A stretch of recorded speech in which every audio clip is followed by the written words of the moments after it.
Donald Trump's second term as president is proving drastically different from his first. Since the beginning of his new term in 2025, he has implemented a foreign policy agenda marked by isolationism, trade confrontations, and ideological disputes. So far, nothing really new because basically everything we're seeing up to now confirms what I predicted in that other video from January 2025, which I'll leave the link to in the description. Trump reflects a United States trend toward distancing from global issues and focusing on domestic interests. The two options I mentioned in that video were based on two scenarios. In the first scenario, the United States would act like England from the 16th to 19th centuries, quickly and selectively supporting global forces against rivals.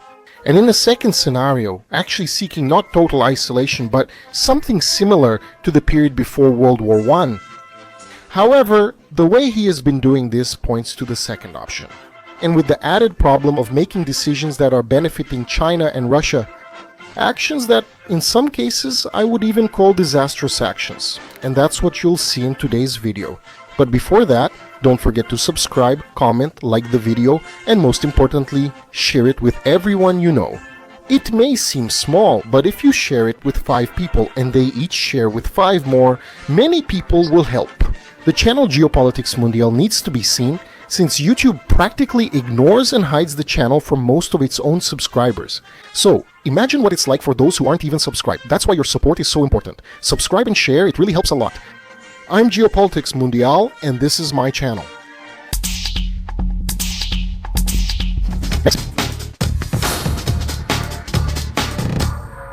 Several unsuccessful strategies have been resulting in direct and indirect benefits for strategic rivals, such as China and Russia.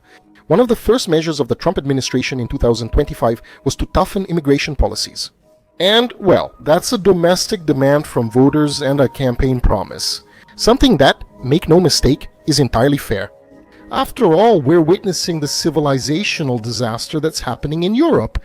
And how could this even disfigure other countries? Countries like South Korea and Japan have gradually been pressured by the United States to adopt this policy. 21st century large-scale immigration is very different from that of the 19th and 20th centuries, which brought qualified people to regions that were empty or lacking skilled labor. It's very different from the current wave, which consists of unskilled immigrants seeking social benefits, cultural eradication, ethnic genocide, and mass studies. However, Donald Trump has not effectively fought against unskilled labor or people from developing countries who have gone there to commit crimes. But yes, ironically, it's actually the country's skilled and intellectual workforce, including graduate students in science and technology and foreign engineers. Although Donald Trump campaigned to promote skilled immigration to keep the United States leading in artificial intelligence and other key areas, in practice, his administration imposed new barriers on international students, many of them precisely in crucial areas like artificial intelligence, for example. In May 2025, Secretary of State Marco Rubio announced aggressive visa revocations for Chinese students and increased scrutiny on research visas, especially targeting those in fields considered sensitive. Donald Trump's argument was that basically they were protecting matters of national interest, vital technologies, and key areas for the future of the United States. But there was a problem. These researchers, mainly from India and China, although not only from these two countries, but these two countries had the most involvement. They were developing this kind of technology, so when trying to protect this kind of technology from these foreigners, actually it made this very development end up being even more delayed in the United States. Since it was these Indians and Chinese who were developing this kind of technology there in the United States. Maybe over time this could turn out to be a shot in the foot, since these Indians and Chinese, the vast majority of them, are actually going back to China and India. The consequences could be severe for American competitiveness. Today, about 16% of graduate students in science, technology, engineering, and mathematics fields in the United States are Chinese. And by expelling or discouraging these talents, the United States is losing brains to other countries, mainly to China itself.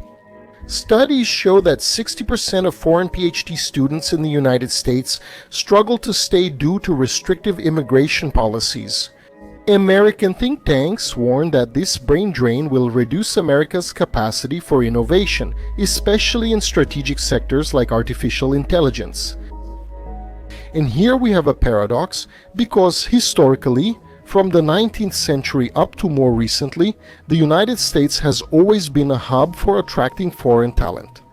Scientists from all over the world were courted and recruited by the United States to go work and develop new technologies there. Of course, not only unskilled labor from developing and underdeveloped countries, but also even highly qualified scientists from developing and underdeveloped countries. And even from developed countries.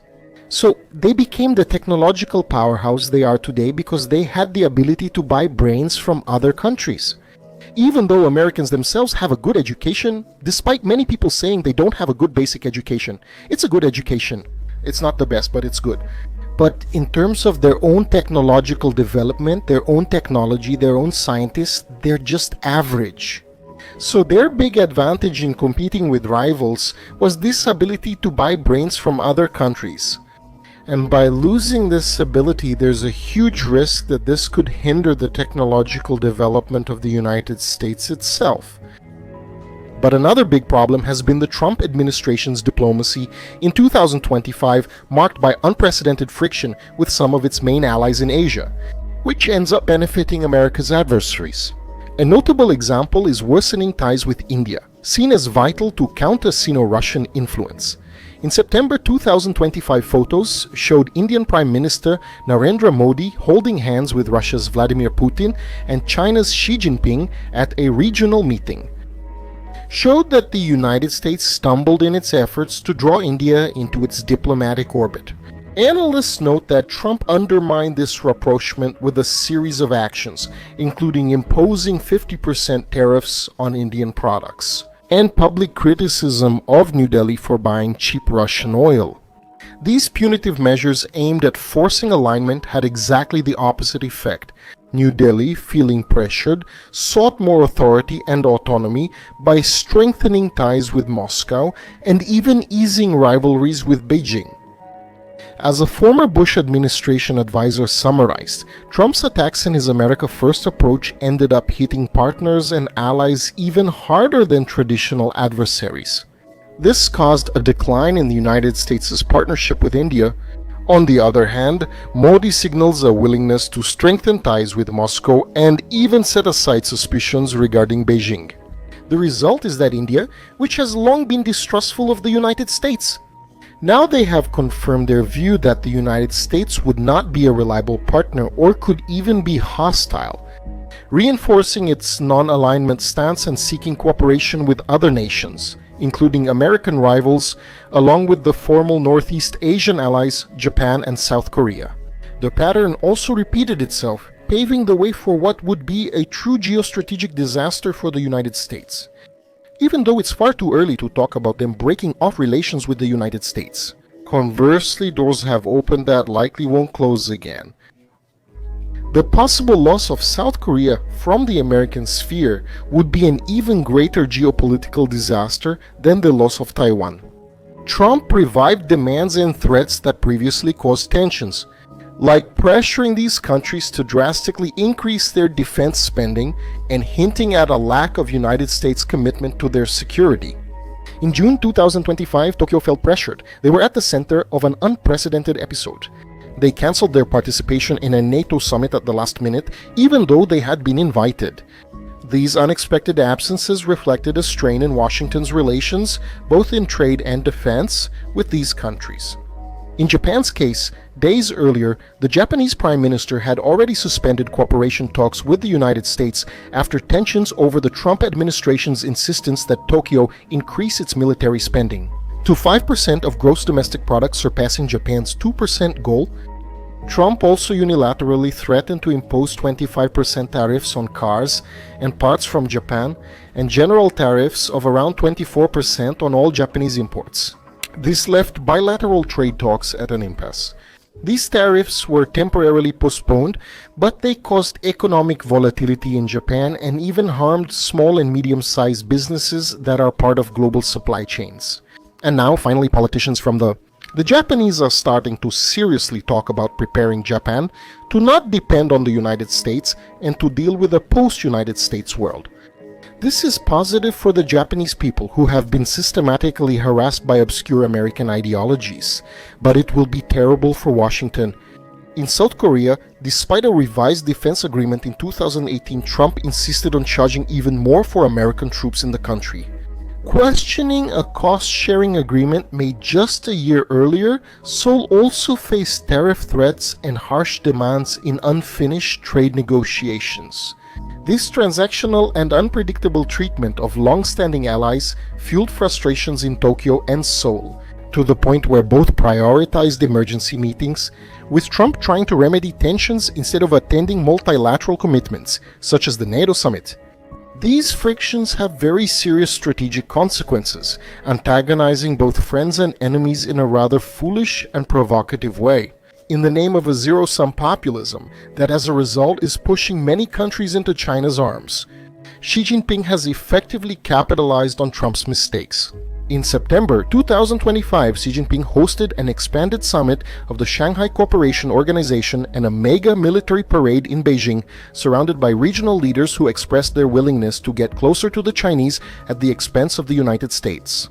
Among them were traditional United States allies and partners like Turkey, Indonesia, and Malaysia, as well as rivals such as Pakistan and Iran, making things even more interesting. Even Modi's India, spurred by Trump's tariffs, declared its intention to get closer to China. The joint statement from this summit essentially endorsed a new emerging economic and security order led by Beijing, questioning the Western-led global order established after 1945. So far, Xi has been able to exploit the gaps. Trump has weakened alliances and exposed vulnerabilities. Meanwhile, China has positioned itself as the reliable alternative that does not interfere in internal affairs. Most importantly, it's increasing. Even countries traditionally close to Washington, like Japan and South Korea, have started to consider options that would have been unthinkable before. By pursuing more defensive autonomy or working with regional partners to avoid being dependent on Washington's changing moods.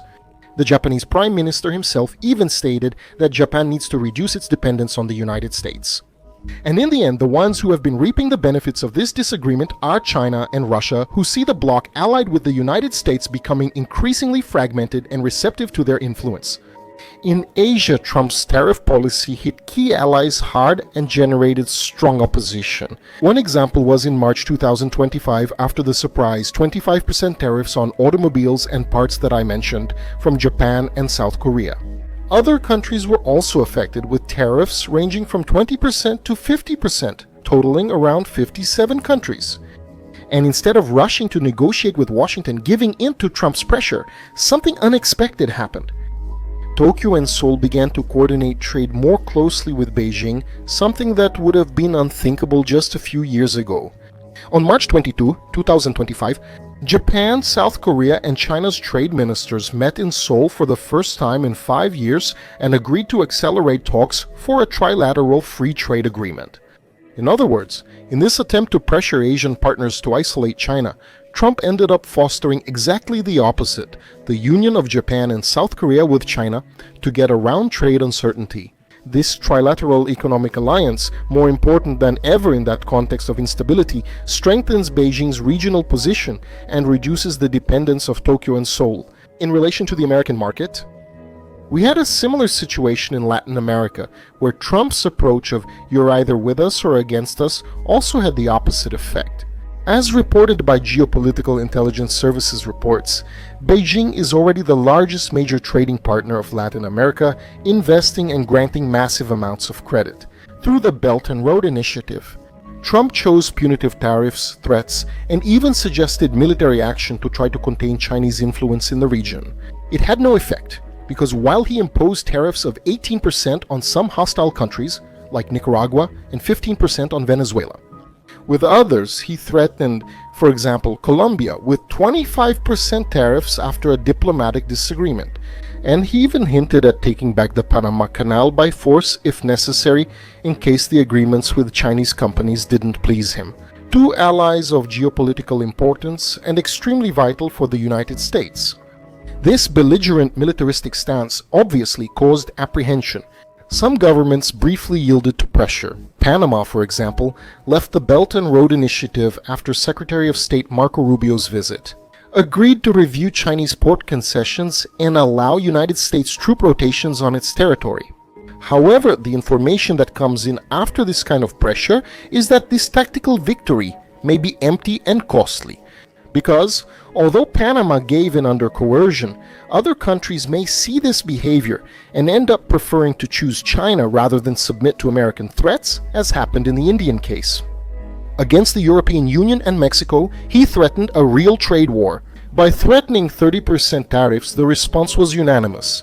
The European Union and Mexico called the tariffs unfair and disruptive.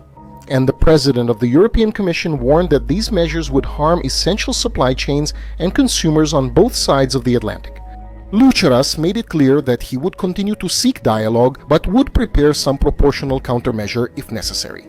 So far, European leaders remain divided between those who think it's better not to react for now, just trying to accept it, and those who have called for immediate retaliation. In other words, in the medium and long term, there will probably be consequences either way. And unlike people who get all euphoric and excited with every tweet Donald Trump posts, in practice he hasn't done anything against this culture. Woke fentanyl in the United States. The woke movement there is as strong as ever. Although the right feels more represented, the woke movement continues operating as usual.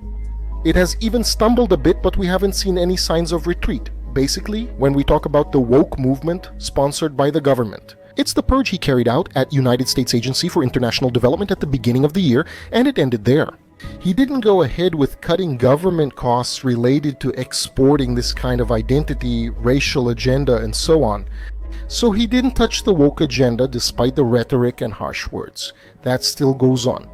By the way, he talks about fighting drug trafficking outside the United States with a lot of vigor. But he hasn't done anything to fight drug trafficking in the United States, especially against American users, who are the main suppliers of money for international drug trafficking. Besides economic and geopolitical disputes, the Trump administration also clashed with countries of conservative culture over what foreign leaders call the Western woke agenda. Although Trump criticizes progressive agendas at home, he has not altered the United States government's alignment with leftist values like gay rights, anti-male policies, and Afro-supremacism. This has generated friction with traditionalist governments. Friction that, once again, China and Russia skillfully exploit in their pursuit of influence. An illustrative case occurred in Uganda in East Africa. In 2023, President Yoweri Museveni enacted one of the world's toughest anti-gay laws, imposing the death penalty for some cases of aggravated homosexuality. The reaction from Western powers was immediate. The United States and the European Union strongly condemned the law and threatened to impose sanctions on the country. At the time, it was the government of Joe Biden, a Democrat. However, when Trump took office in 2025, he decided to maintain these pressures against Uganda and even expand them. In response, Uganda made the geopolitical decision to move closer to the bloc led by China and Russia. In January 2025, the Ugandan Foreign Minister Henry Urian publicly revealed that the Western sanctions and punishments over so-called human rights issues forced the country to join the Brazil, Russia, India, China, South Africa group. He argued that Uganda needed to shield itself from these external pressures by aligning with powers like China, Russia, and others that do not impose liberal conditions. Uganda isn't the only example. Countries in the Middle East and Africa with Muslim majorities or traditional customs are increasingly uncomfortable with the forced export of liberal Western values, whether through aid conditions or global pop culture. For instance, during the Trump administration, Saudi Arabia and its Gulf allies, despite strong personal ties with Trump, firmly refused to connect agreements with the United States to civil rights issues. This greatly displeased the Trump administration. This also relates to the export of woke fentanyl culture. It's important to remember that, unlike Donald Trump's first term, in his second term, he made very strong and deep agreements with BlackRock, which is the major driving force behind the woke movement on planet Earth. When pressured about political or social liberalization, many of these governments counter with the argument of sovereignty. They find partners in Beijing and Moscow who don't criticize them for this. In practice, the strong emphasis by the United States on diversity and rights agendas in global forums has created an opening for China to present itself as a partner, without a forced ideological agenda in Asia and Africa, which finally brings us to the question of Brazil. The dispute between Trump and Lula and Moraes could have a similar outcome. First of all, as I mentioned in several other videos, but a lot of people choose to ignore this warning. Sanctions, when applied against entire nations, have historically never overthrown governments. On the contrary, they have actually strengthened the governments of those countries. Because the main victims in the case of general sanctions are never just the people connected to the government, since those people live off revenue from. Yes, it's the private sector that needs to produce, which, as a consequence, makes it more dependent on the government, and giving that government more power, and as a consequence, making it even more authoritarian. And even though it's satisfying to see the threats against Moraes and company in the Supreme Court, in practice, the Brazilian right is dazzled as always, driven by emotion. Because the fact that Donald Trump is involved in so many confrontations at the same time, basically him against the whole world, greatly reduces his ability to achieve effective results against Moraes and Lula. And even worse, if the escalation of tensions continues and actually turns into broader sanctions against Brazil, like prohibiting Brazilian banks from trading in dollars or removing Brazil from Society for Worldwide Interbank Financial Telecommunication, there is a risk, and a very high risk, that Brazil might end up adapting, just like what happened with other countries that went through a similar situation. And because of that, the effects would be quite diluted. And in the end, instead of seeing crowds taking to the streets to protest and overthrow the government, as the right hopes will happen, it could end up pushing Brazil straight into China's arms, which is exactly what the right doesn't want. That's all for today, hope you enjoyed it. If you enjoy content from Geopolitica Mundial, consider becoming a member. As a member, you'll help keep this channel alive even though YouTube nearly hides it. But you'll also get early access to videos and even exclusive videos for members. These videos are more niche, technical, and in-depth. That's why I keep it for members, only for those truly interested in this topic. Depending on the category, your name will be listed here as thanks. Or, depending on the category, you'll be able to vote on the next video to be made here on the channel. Consider becoming a member. It helps and offers many benefits. Take care everyone, bye.